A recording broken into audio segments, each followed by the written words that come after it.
Oh, it's emotional. It's very. Catherine Griffith Williams gets choked up while reliving the tough time she went through with her 3 children. You feel hopeless. You feel like you don't have nothing. Like, it's in a way you feel like you're disappointing your kids. Her family's living situation was suddenly upended. Well, I was living with my mom, and me and my mom had I would say, a tumultuous relationship, and she eventually kicked us out. Catherine and her kids had nowhere to go. So I was living in my car with my kids where I was working at the hospital. I would just stay there.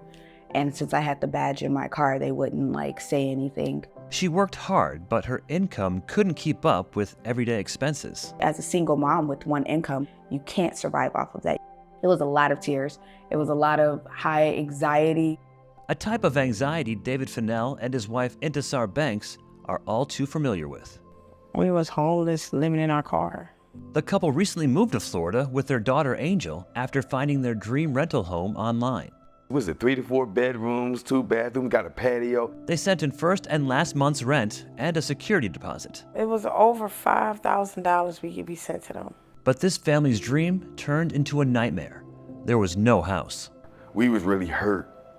We were scammed. Left broke and homeless, the stress tore the family apart. At one point, we was about to split, It got to the Yeah, point.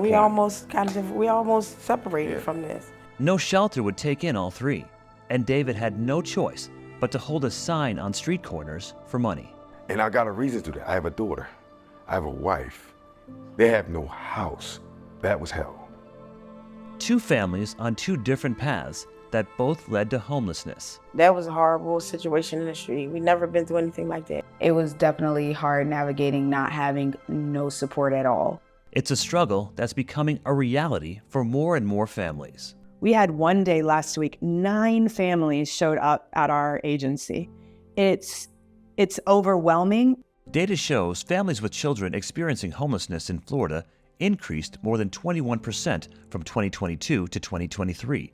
That equals 1,400 additional families on the streets. It's a critical time for us to step up and help these families in need. Kids should not be sleeping in cars. They should be sleeping in safe, stable housing. Family Promise's executive director, Kathy Southern, says the rising cost of rent is a major factor. Right now, rent is just an extreme expense. 2-bedroom, you've got a single parent making minimum wage. They have to work 119 hours a week just to make that happen. That's impossible.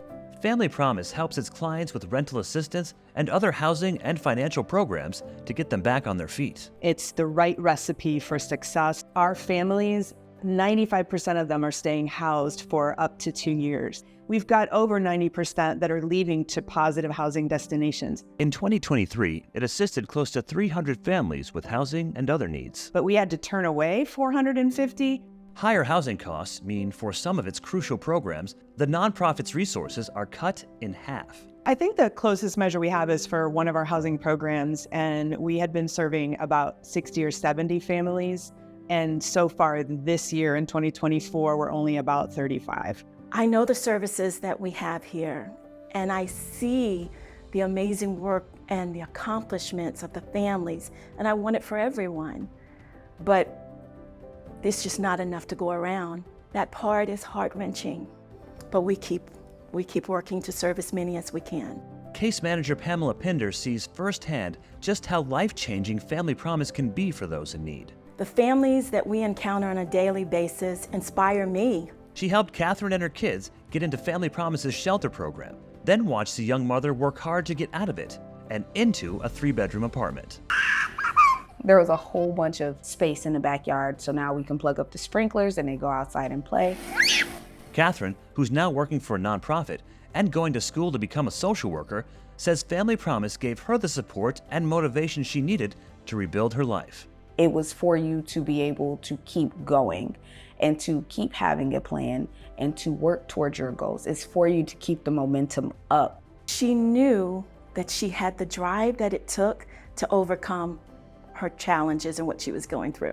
It doesn't happen overnight, but it's possible.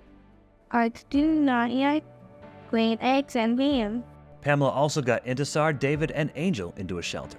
together as a family. And as a family, they too got out of the shelter and into a home. They were willing to do whatever it took to succeed. Every resource, every suggestion that was provided to them, they acted on it. Within days of being at the shelter, they both secured full-time employment, and they never stopped. They continued until they met their goals. Family promise. It was a promise that they made to my family, and I'm sorry. And they looked out for us when nobody else would, and I appreciate that. And I love them. I love it. I love Family Promise. We know the work we're doing is good. We've just got to rally more support so that we can serve more families. Grants and federal funding only make up about 50% of Family Promise's annual budget, as it focuses on expanding programs for homeless families and introducing new services for homeless veterans and teens. For this year and next, the help is critical. It's going to take more money, more effort, more resources. David and Intisar don't know where they'd be without those resources from Family Promise. Family Promise was the beacon. We thank y'all. Catherine says the programs she took advantage of gave her new perspective and direction. And they give you the tools to fight to get out of poverty. They are the biggest support system I've ever had.